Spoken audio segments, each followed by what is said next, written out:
Dans 48 heures, le Parlement réuni en congrès va accueillir le président de la République pour son traditionnel discours sur l'état de la nation.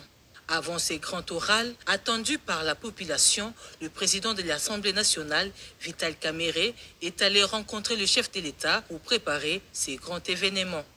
Au sujet de la Constitution, les speakers de l'Assemblée nationale adhèrent à l'idée de la mise en place d'une commission interdisciplinaire voulue par le chef de l'État. Nous avons balayé tous les secteurs de la vie nationale. Nous avons parlé du social des Congolais, de l'économie, et ceci nous ramène au développement. Bref, on a passé en revue les 145 territoires. En ce qui concerne la révision constitutionnelle elle-même, je voudrais rappeler aux uns et aux autres, évoquer cette question, ce n'est pas un tabou. C'est dans la même constitution, à l'article 218, où l'on prévoit le mode de sa révision et qui sont habilités à prendre une telle initiative. Au numéro 1, c'est indiqué le président de la République. Au numéro 2, c'est le gouvernement réuni en conseil des ministres. Au numéro 3, c'est chacune des chambres du Parlement par la moitié de sa composition, c'est-à-dire la moitié des députés, la moitié des sénateurs. Au numéro 4, c'est la population congolaise par une pétition de 100 000 personnes. Mais alors, où est le péché? Je ne vois pas où est le péché. Nous sommes toujours dans la légalité constitutionnelle. Mais maintenant, quand on commence à réfléchir, certains préfèrent réfléchir à haute voix, d'autres à voix basse. Certains préfèrent aller trop vite en besogne, ce que le président n'a demandé à personne. Le président de la République a indiqué qu'il mettra en place une commission constitutionnelle qui sera chargée, multidisciplinaire, qui sera chargée de réfléchir sur cette question. Mais cette commission n'est même pas encore mise en place et n'a pas encore réfléchi. Mais il y a des gens qui ont le don de lire ce qui viendra. Mais cette commission, on ne dira pas que c'est une commission seulement de la majorité. C'est une commission qui va réunir toutes les forces politiques et les forces vives de la nation. Il faut noter que nous arrivons, comme l'a dit le vice-président de la FEC, au terme d'un long processus qui a pris 3 mois. Pourquoi ça a pris tant de temps? C'est parce qu'il y a plusieurs intervenants. Ce n'est pas seulement l'affaire du ministère de l'économie nationale, ce n'est pas seulement l'affaire du ministère des Finances, mais il y a beaucoup de services publics qui interviennent. Parce que M. Ladé de la FEC l'a bien dit, ce qui rend le prix cher dans ce pays, c'est les multiples prélèvements de différents services publics qui s'alignent sur le cordon douanier, ajoutant au prix d'achat, au fret et à l'assurance, X%, la tonne, et finalement, celui qui paye la facture, c'est le consommateur.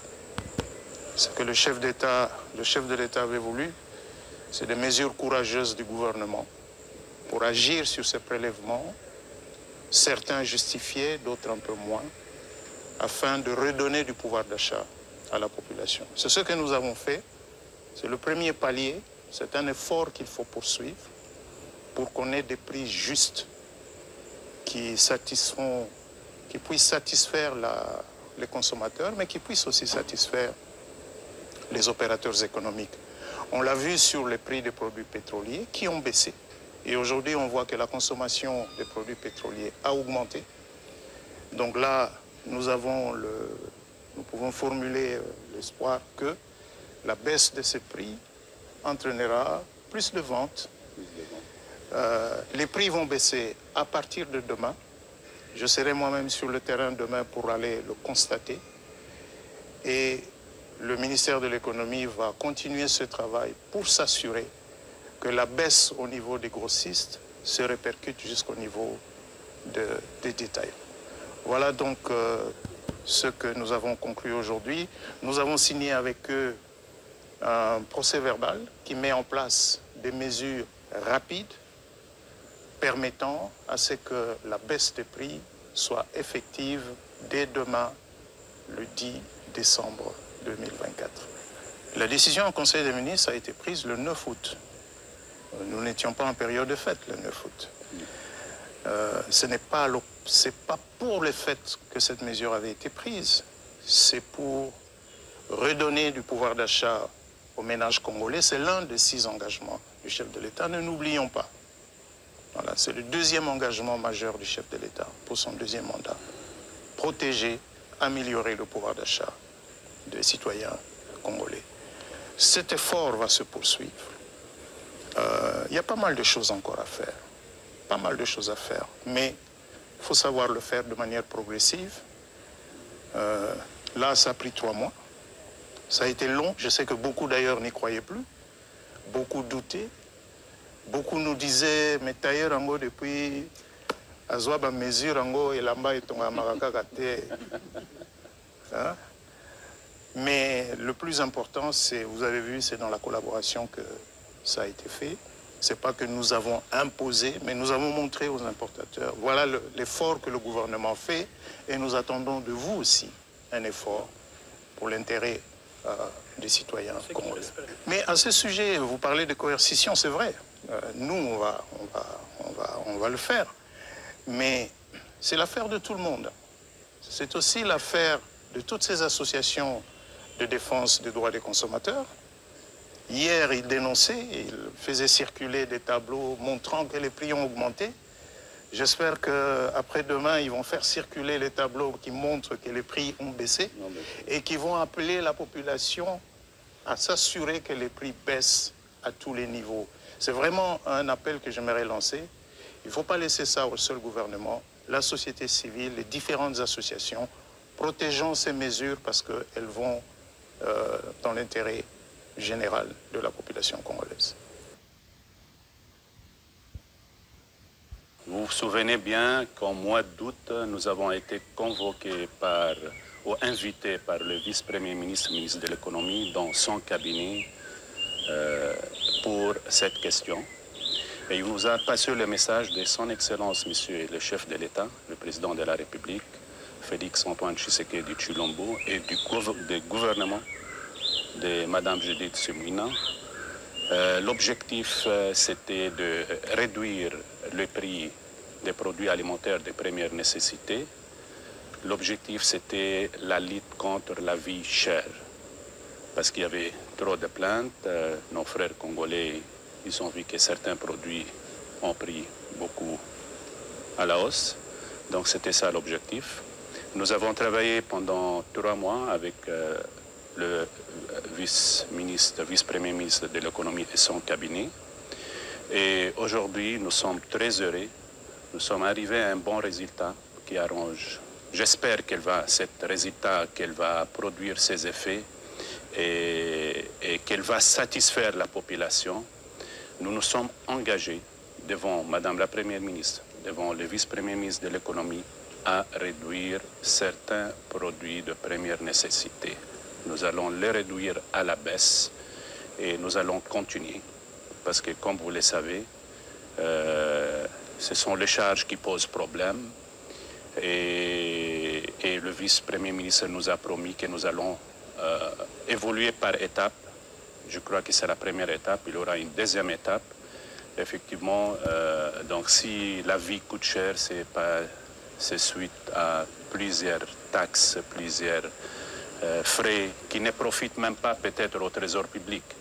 Donc, je me permets de le dire, je crois, aujourd'hui nous sommes tous heureux, nous sommes tous satisfaits et notre objectif c'est de satisfaire la population congolaise.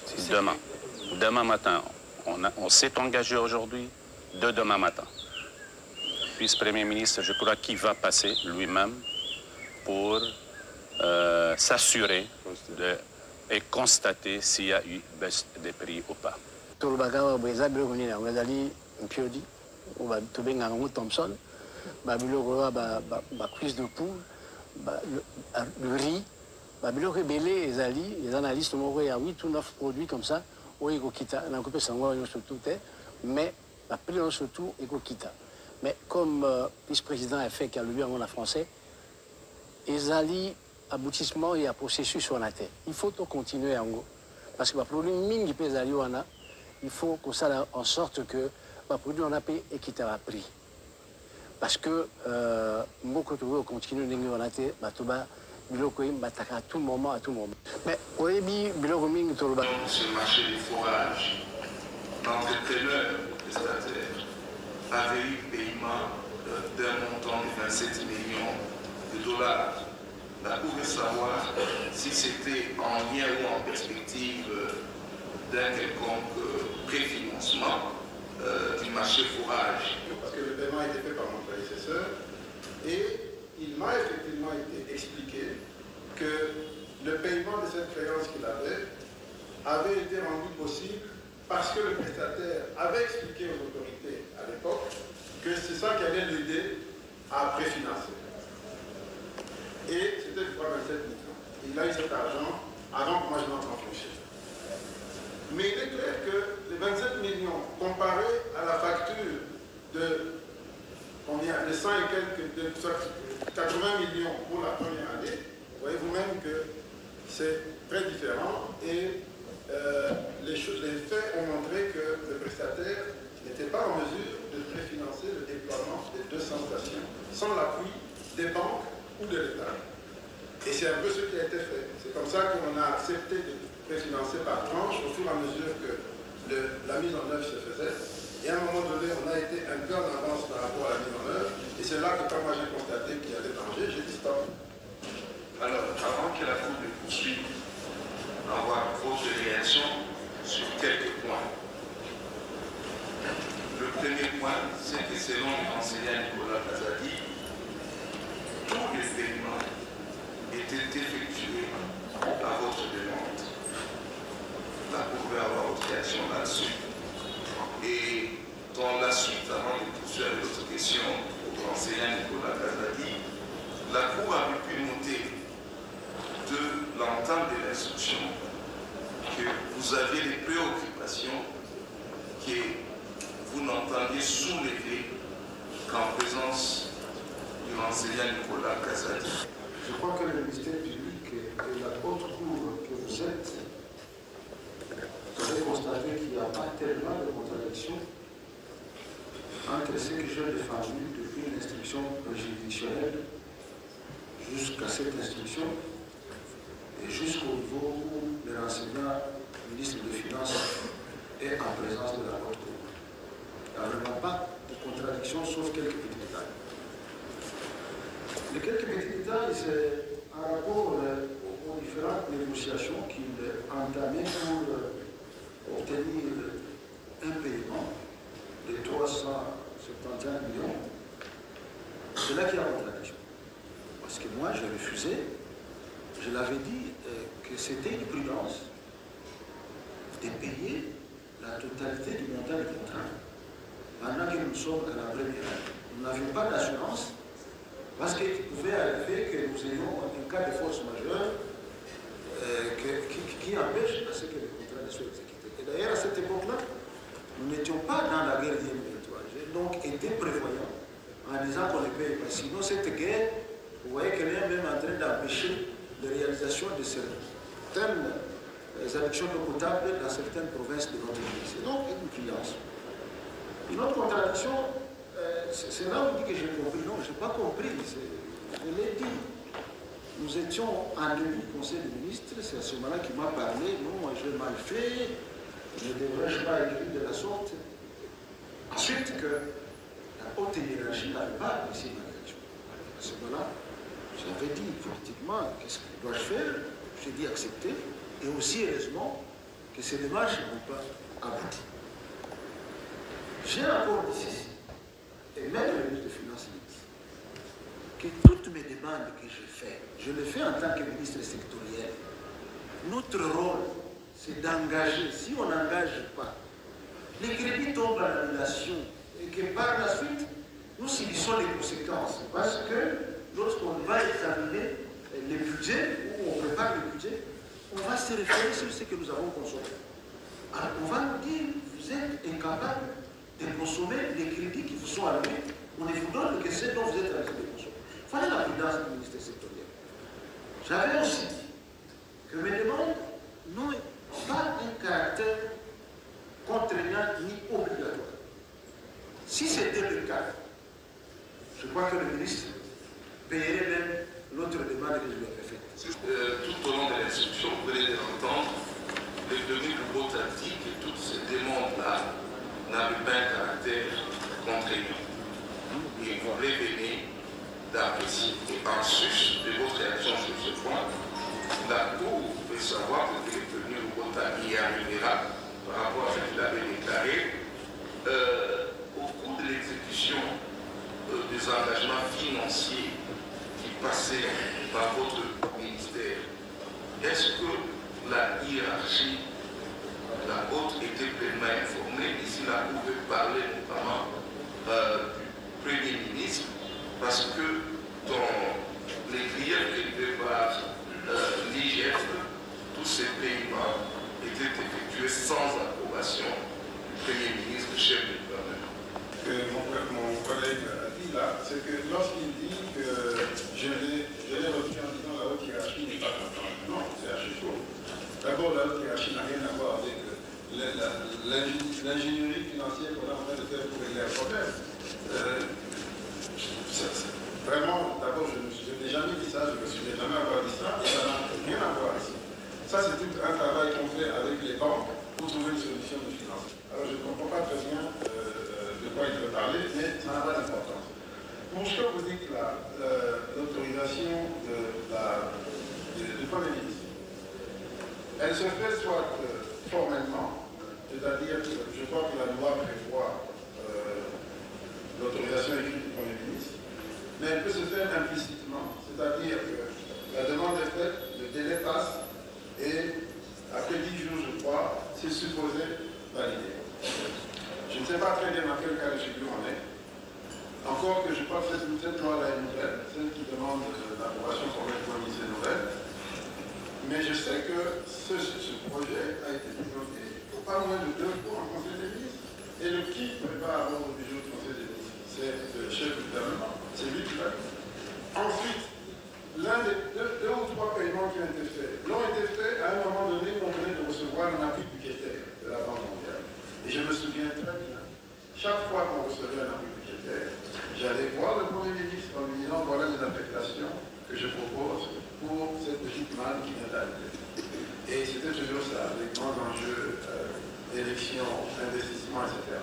Et ça fait partie des éléments que j'ai déjà présentés au Premier ministre dans le même cadre. Donc il n'y a pas de problème. En éthique, caractère non contraignant.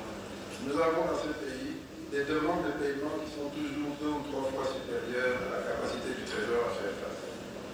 Si c'est de ça qu'il veut parler, oui. Et comme les demandes de paiement, toutes demandes confondues, sont toujours supérieures à la capacité du Trésor, il y a toujours un effet entonnoir. Et l'effet entonnoir, c'est quoi? À un moment donné, le ministre des Finances, avec son projet du budget, sont ceux qui regardent les priorités. Et ces priorités elles-mêmes changent chaque semaine. Chaque jour, elles changent. Et pour ça, nous nous concertons avec notre hiérarchie pour le changement des priorités, surtout quand c'est des montants importants et significatifs. Alors, si c'est de ça qu'il veut parler, je veux bien. Mais nous avons déjà plusieurs fois expliqué que ce contrat non seulement été clairement validé à plusieurs reprises par la hiérarchie, mais en plus, il avait un caractère prioritaire pour toutes les raisons qu'on a évoquées. Tenu d'engager des dépenses pour ne pas être taxé les ministres fédéraux. Mais vous n'étiez pas tenu de payer parce que lui, il a engagé, puis il vous a écrit de payer. En fait, là, on est en train de parler de la procédure de paiement. Le ministre des Finances, qui intervient à la base, ne fait que ce qu'on lui demande de faire. Oui, sa responsabilité n'intervient que dans l'appréciation de ceux qui passent avant et ceux qui ne passent pas avant, en fonction de la trésorerie et des impératifs sociaux. Là, nous avons suivi le Recevoir le traduit étudiant du marché, vérifier, approuver avant de vous le transmettre. C'est seulement au vu de ces factures que vous devriez payer. Comment se fait-il que à payer au vu de simple lettres du ministre du gouvernement de la. Dans ce contexte-là de procédure d'urgence politique et sanitaire déclarée, et donc ce travail était supposé être fait par le collègue. Moi, pour vous montrer que j'étais dans cette logique, dès le premier paiement, j'ai écrit au collègue du budget, c'est-à-dire que là, pour lui demander de faire son travail également. Sinon, en toute logique, le ministre sectoriel aurait dû non pas m'écrire à moi, mais écrire au ministère du budget. Mais il sait, et nous savons tous, que ce genre de processus, ça peut vous prendre 3 mois avant que le paiement revienne au niveau du ministère des Finances. Nous aurions perdu le bénéfice de ce que nous étions en train de faire. Vous avez tout à l'heure donné lecture digne de vos correspondances adressées au ministre du budget où vous autorisez, à titre exceptionnel, la liquidation de montant de 23 900 et quelques dollars. Si la Cour vous a bien suivi, vous pouvez autoriser la liquidation pour une demande du ministre sectoriel. Alors comment expliquer que dans cette correspondance, vous ne faites aucune allusion à la demande du ministre sectoriel, alors que dans toutes les autres correspondances, les 3 autres que vous avez rédigées, les références de la demande du ministre sectoriel est reprise. Et ce type de lettre est toujours accompagné de soubassement. À mon niveau, le soubassement, c'est la lettre du collègue. Et puisque le marché public est géré au ministère du budget, ils ont toute la matière pour reconstituer le dossier et veiller à ce qu'il revienne en règle. Et donc, normalement, le ministère du budget avait 2 possibilités. Soit il fait un document de régularisation de la procédure, soit il m'écrit pour dire il y a telle difficulté, on ne peut pas, il faut même arrêter. Il n'a fait ni l'un ni l'autre. Maintenant, la pratique est que quand les dossiers entrent au ministère du budget, ça peut traîner pendant des mois. Quand le temps court, on a des échéances, il faut des résultats, il faut que les choses se passent sur le terrain. Cette lettre est accompagnée. Le dernier engagement, il n'avait pas payé. D'où il est venu maintenant ce pouvoir, maintenant de refuser si à tout moment qu'on le fait, n'est-ce pas, un engagement qu'il doit payer. Je l'attire de ces dépositions de tout à l'heure et du contenu des déclarations faites devant, c'est en date du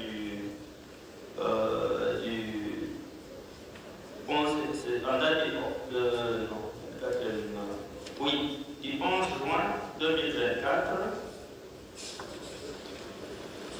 au parquet général près la Cour de cassation. Et je vous réfère à la cote 27, 28, 29, voilà, 29 au verso, pour dire ceci. Est-ce que le contrat ici de forage a été exécuté, a été payé, on a fait des paiements, parce que le ministre sectoriel écrivait, ou parce qu'il y avait déjà des instructions fermes qu'il devait aller de l'avant et que l'on devait payer aux prestataires suffisamment de moyens pour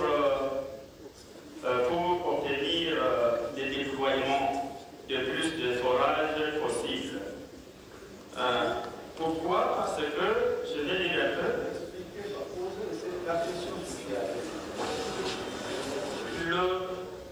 le renseignant Nicolas, on lui a posé la question de savoir pourquoi il avait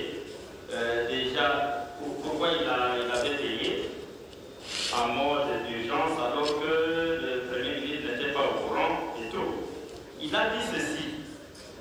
Il est possible que les changements du Premier ministre aient retardé cette étape, mais il n'empêche que dans sa demande de paiement, le ministre sectoriel avait copié le chef de l'État et le chef du gouvernement, je peux également vous confirmer avoir reçu à mon tour de la haute hiérarchie l'approbation de ces contrats et l'instruction d'aller de l'avant.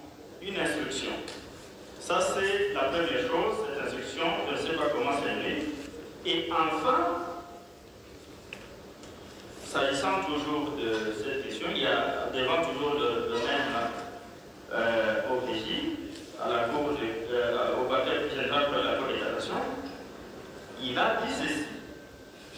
Il faut rappeler en toute transparence et toute bonne foi que l'objectif politique était que ces stations soient installées avant la date des élections.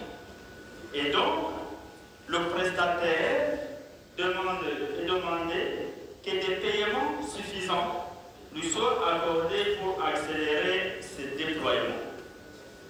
Maintenant, ma question que je pose, est-ce qu'il a payé parce qu'il y avait ces instructions ici et parce qu'il y avait, je veux dire, des objectifs politiques, ou parce que seulement le ministre sectoriel a écrit une demande de paie. Est-ce que la simple lettre, est-ce que je n'ai payé que sur la base de la simple lettre, et pourquoi j'ai arrêté de payer après le dernier paiement de 23%? Alors qu'il avait une correspondance. Alors qu'il a continué de demander. Tout à fait. Parce que, quelles que soient les raisons, même si elles viennent de la hiérarchie, etc., nous avons aussi un rôle d'apprécier et d'attirer l'attention. Dans ce cas précis, je vous dis bien que dès lors qu'on me dit que c'est 89 stations qui sont faites, alors qu'on est déjà à plus de 200, et puis on me dit non, mais c'est le déploiement qui prend du temps, il faut de l'argent pour déployer ce qui est vrai. Je dis d'accord, mais on s'arrête là. On s'arrête là. Je pense que j'ai agi en responsable. J'ai respecté mes responsabilités. C'est-à-dire, c'est pas parce qu'on a déjà le go pour aller, qu'on doit aller la tête baissée, les yeux fermés. Là, on dit non, stop. C'est tout. Parce que si j'avais continué à payer, il y a même une demande pour une demande d'avance pour la tranche de l'année, la deuxième année. Tout ça, je ne pouvais pas payer. Sinon, là, vous seriez en droit de dire qu'est-ce qu'il avait derrière la tête quand il continuait à payer comme ça. Donc moi, j'essaie d'être le plus transparent. Si la tranche là est demandée, vous même prévenu au vote. Oui. C'était alors la cinquième. Je crois, oui. Vous demandez de payer le solde de la première tranche plus la demande sur la tranche suivante. Je dis, je suis désolé, je ne peux pas le faire, rattraper d'abord le retard. Donc, c'est tout simplement ça.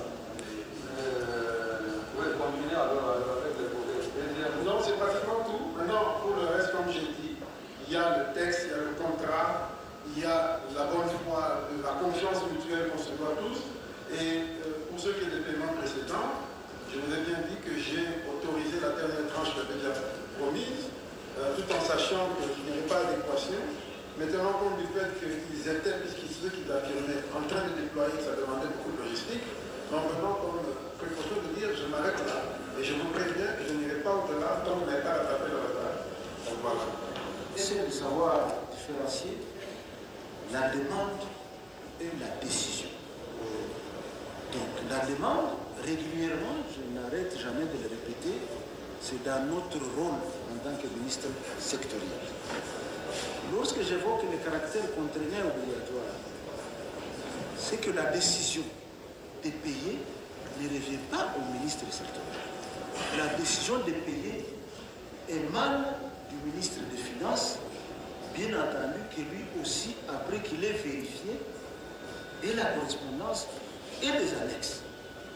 Tout à l'heure, j'ai suivi le co-contractant, Mike Kassenga, qui avait même dit qu'avant le paiement, il y avait des missions qui avaient été diligentées, non seulement pour visiter les entreprises, mais aussi aller jusqu'au Congo central.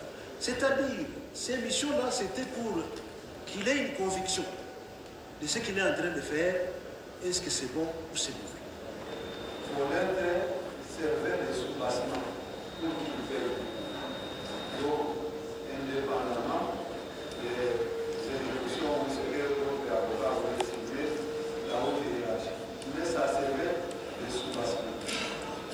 sans cela, il ne pouvait pas le faire. De lui-même. Je vous dis ceci, je peux aussi ne pas oublier. Fin pour le général autoproclamé Mangaribi du Maïmaï Lamouka autour de plusieurs tueries dans le territoire de Mambasa. Ce dernier vient d'être arrêté avec sa troupe par les forces armées à travers la 31e brigade de défense principale, a dit le lieutenant Jules Ngongo, porte-parole des forces armées à Ituri.